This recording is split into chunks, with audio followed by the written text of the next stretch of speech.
bersama dengan yang maha memberi nikmat subhanahu wa ta'ala, yang diambil segala fokusnya bersama dengan Allah, tak lagi mengenali siapa yang ada di sekelilingnya.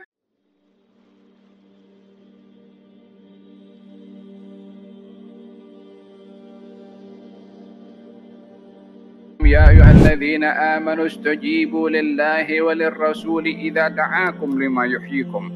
Wahai sekalian orang-orang beriman, responlah seruan yang datang daripada Allah dan juga Rasulnya ke atas, yang mengajak kepada kamu untuk kamu diberi kehidupan.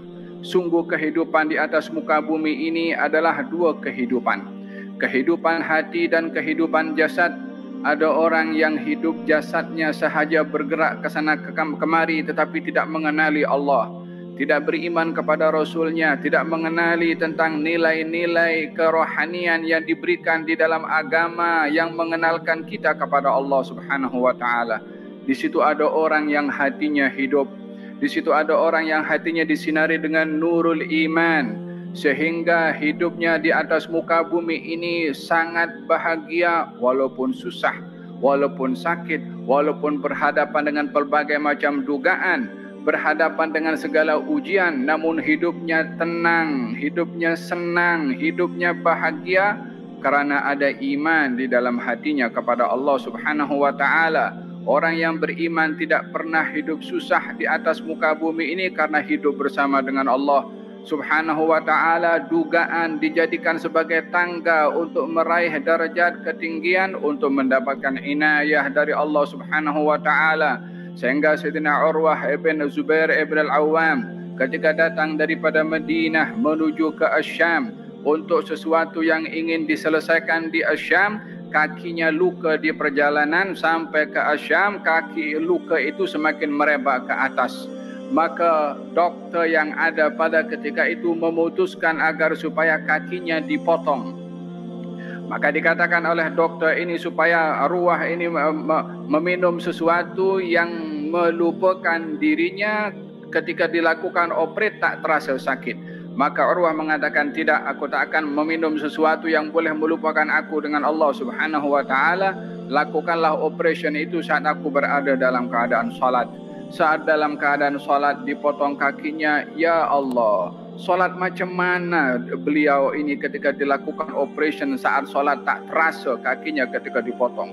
Salat macam mana agaknya bagaimana fokusnya ketika salat itu berhadapan dengan Allah subhanahu wa ta'ala, sehingga gaib daripada his yang ada di sekeliling ketika dia bersama dengan Allah subhanahu wa ta'ala, sedang bersama dengan Tuhan yang maha lezat ketika bermunajat dengannya, yang maha nikmat ketika berkomunikasi dengannya, yang melupakan kita dengan segala hubungan dengan makhluk saat berhubungan dengan Tuhan subhanahu wa ta'ala.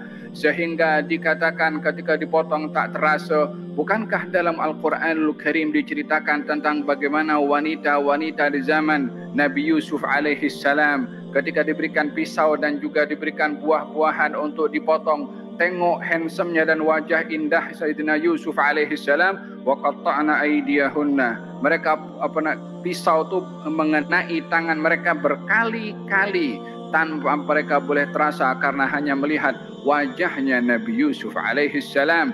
Bila ini dalam syahwat, melihat indah wajah seseorang, boleh lupa apa yang terkena kepada tubuh badan. Agaknya kalau orang bersama dengan Allah macam mana?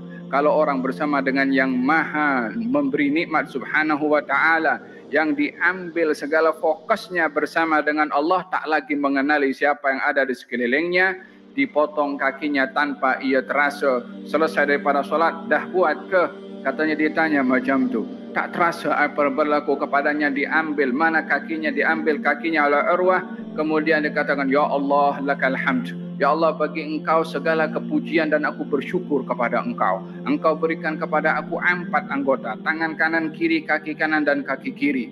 Engkau maha memberi. Engkau ambil 1 saja daripada anggota aku dan engkau sisakan 3 lagi untuk aku. Segala puji bagi engkau ya Allah atas apa yang kau ambil. Segala puji bagi engkau atas apa yang kau sisakan untuk aku. Hakada, dipotong kakinya. bersyukur kepada Allah Subhanahu wa taala. Hidupnya kurang sempurna pada fizikalnya, bersyukur kepada Allah Subhanahu wa taala. Bahasa apa yang boleh mengeluarkan kata-kata seperti ini kalau bukan iman kepada Allah Subhanahu wa taala, yang tidak melihat yang daripada Allah kecuali semuanya indah, semuanya baik. Apapun yang datang daripada Allah Subhanahu wa taala, ini semua tidak mungkin didapat kecuali dengan keimanan yang tulus kepada Allah Subhanahu wa taala. Dan inilah yang merupakan bimbingan baginda Rasulullah sallallahu alaihi wa alihi wa sahbihi wasallam.